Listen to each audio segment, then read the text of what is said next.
La mañanera de Ángel correspondiente al martes de la semana en curso.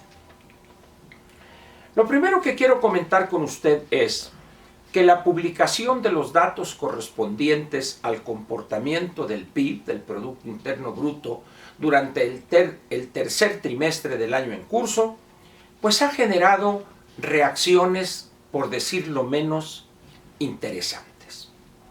La primera, y que es de un ridículo, pues yo no sé si copió en los exámenes de macroeconomía en el ITAM, pero dice Mario Delgado: no estamos en recesión, pero vamos hacia allá. Yo no sé si le llamará la atención, su jefe le dará unos coscorrones, porque es una declaración proviniendo de quien acaba de operar políticamente, como se dice, para sacar quizá el peor estructurado presupuesto en muchos años. Pues eso de que diga, no estamos, pero vamos hacia allá.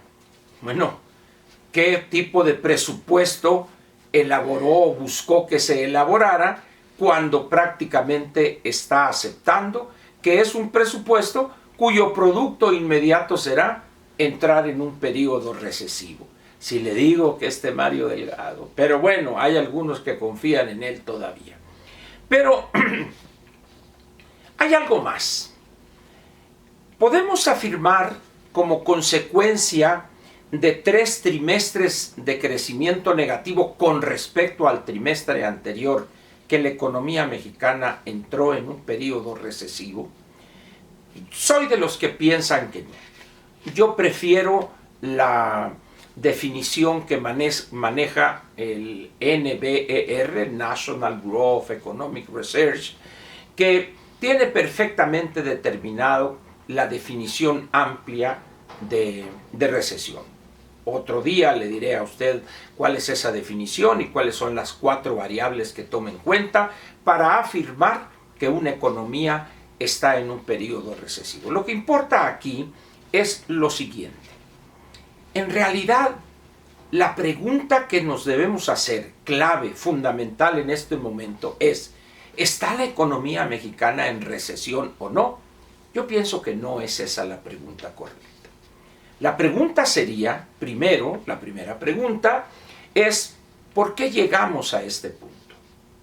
¿Cómo es posible que de tener un crecimiento del 2.2 durante el año anterior y de repente estamos en 0 crecimiento? Es decir, este gobierno antes de un año, porque son prácticamente 3 trimestres, ya se chupó 2 puntos del PIB.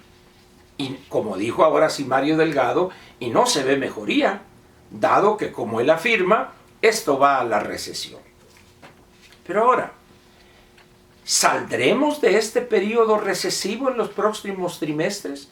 Mi opinión es que muy difícilmente podremos mejorar, al margen de si salimos o entramos o no en recesión. ¿Por qué?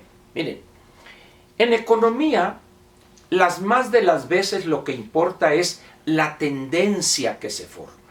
Ya he utilizado aquí el ejemplo de un buquetanque o de un barco contenedor, de contenedores. Son barcos muy grandes, la eslora es muy grande, es la longitud del buque.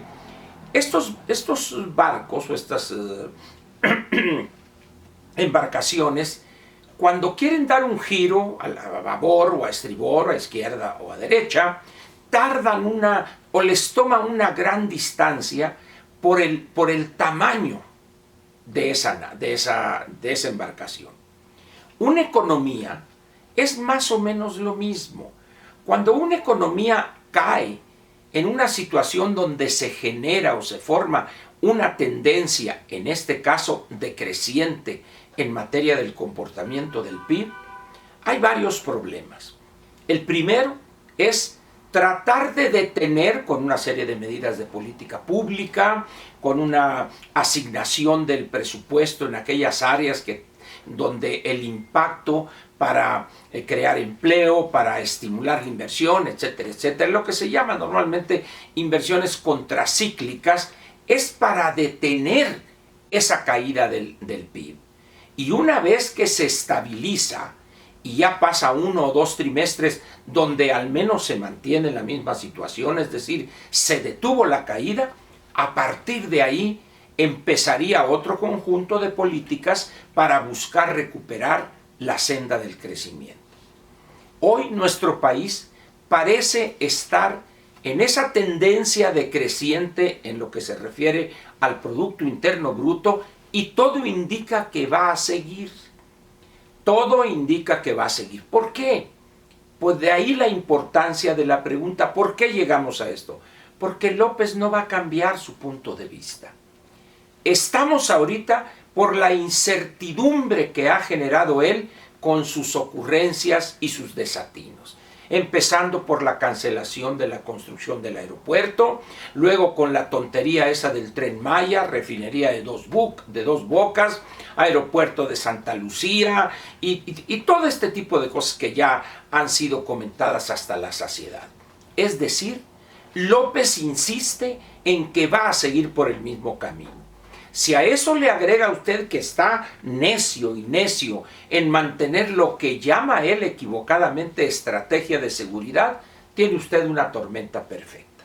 En consecuencia, pues, las condiciones de la economía mexicana lejos están de mejorar en los próximos 2 o 3 trimestres, es decir, hasta la mitad del año próximo, considerando el último trimestre de este año y los 2 primeros, de tal manera, pues, que las cosas no pintan bien. Ahora, ¿qué esperar frente a ese panorama que no lo dibujo yo, sino los números que ha dado a conocer el INEGI, frente al presupuesto de egresos de la Federación? En este presupuesto, y ya lo he comentado y hoy lo repito aquí con usted, se dice que la economía mexicana va a crecer en un rango del 1.5 al 2.5. Y se saca un promedio que le llaman crecimiento puntual. 1.5 más 2.5 es 4, entre 2 da 2.0. Y dicen, va a crecer la economía, o estimamos que va a crecer al 2%. Y vamos a extraer en promedio diario 1.950.000 barriles diarios de petróleo. Las dos es una completa y total mentira. En consecuencia, no habrá condiciones para que la economía mexicana en este trimestre, el cuarto de este año, y los próximos 2, los primeros 2 del año próximo, o el primer semestre, si gusta, no habrá condiciones para generar ingresos, para crear empleos formales, de tal manera que es muy probable que tenga el gobierno federal que realizar más recortes en la estructura del gobierno federal, del sector público federal. Y esto nos mete en un círculo vicioso, porque estamos esperando que crezca la economía o que se comporte de una manera más dinámica, pero resulta que el presupuesto está hecho con base en mentiras, en ilusiones. Eso, evidentemente, en cosa de 3-4 meses del próximo año, no se evidenciará, y en esas condiciones el empresario tendrá todavía más desconfianza, en consecuencia habrá menos inversión, proyectos detenidos, menos empleo formal, etcétera, etcétera, etcétera. Pero ahora dicen ellos, con el plan de infraestructura y todos los proyectos que en 1 hora o 2 horas anunciará López y algunos empresarios, con eso le vamos a dar un empujoncito a la economía. ¿Recuerda usted que empezaron como con 1.600 obras y luego le bajaron a esto y luego a 60 y luego a 15 y luego a 14 y que sí, pero otras para el 2021? La verdad es que los empresarios desconfían de lo que está planteando López. Dicho en buen cristiano, no le creen. ¿Por qué? Porque saben ellos que está mintiendo. No hay condiciones para que los inversionistas inviertan centenas de millones de dólares en proyectos con un gobierno que no alcanza bien a definir qué quiere hacer con este país y específicamente con su economía.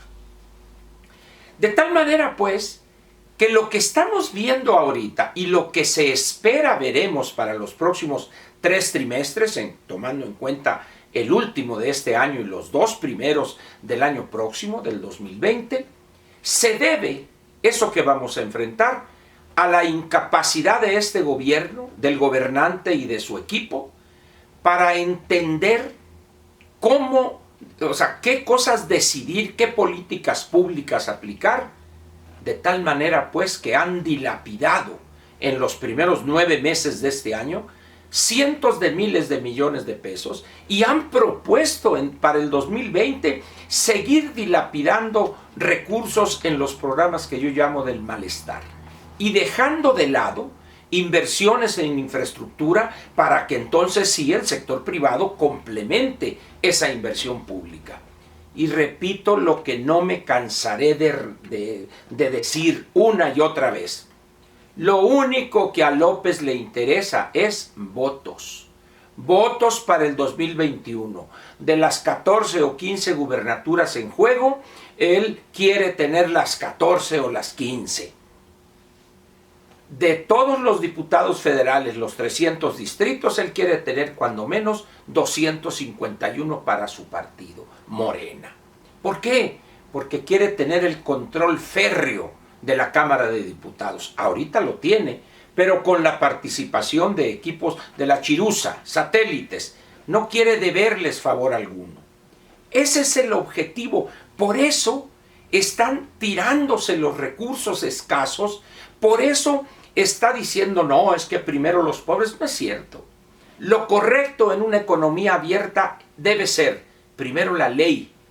La ley y su aplicación sin distingo alguno. Eso es lo que hace que se genere confianza en el inversionista, que haya fuentes de empleo permanente, que creen empleos formales y que las personas puedan encontrar un ingreso digno producto de un trabajo en una fuente permanente de producción. Pero eso no le interesa, es más, no lo entiende incluso. Y después de decirle todo esto, hay una conclusión que duele más todavía. El responsable de esto que estamos viendo es el Congreso.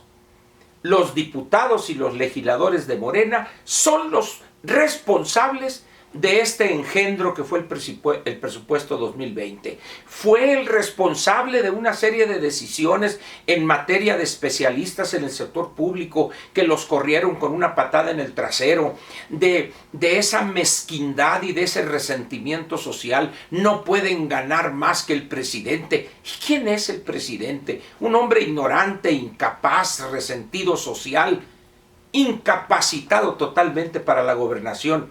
¿Ese es el parámetro? ¿Va a ganar lo mismo una persona que tiene 20, 25 años de experiencia en el sector público, con cursos especializados y con resultados probados? Evidentemente hay una injusticia que es resultado, repito, de una bola de mediocres, ignorantes, sin experiencia y resentidos sociales frente al éxito de los demás. Eso es López. Esos son los que lo rodean. Todo eso júntelo usted, póngalo en una licuadora, póngale ahí licuar y ese licuado es el responsable de lo que nos está pasando y es también el responsable de lo que enfrentaremos en los próximos 6 o 9 meses. Espero haber sido claro, si no, pues mañana le daremos otra entradita al tema. Por lo pronto, le agradezco su presencia aquí en la mañanera de Ángel La Buena Hambre, explicadito todo, bien precisado, con datos oficiales del INEGI. No hay que buscarle mucho otros datos, como hay algunos desquiciados que dicen que tienen otros datos. Muchas gracias.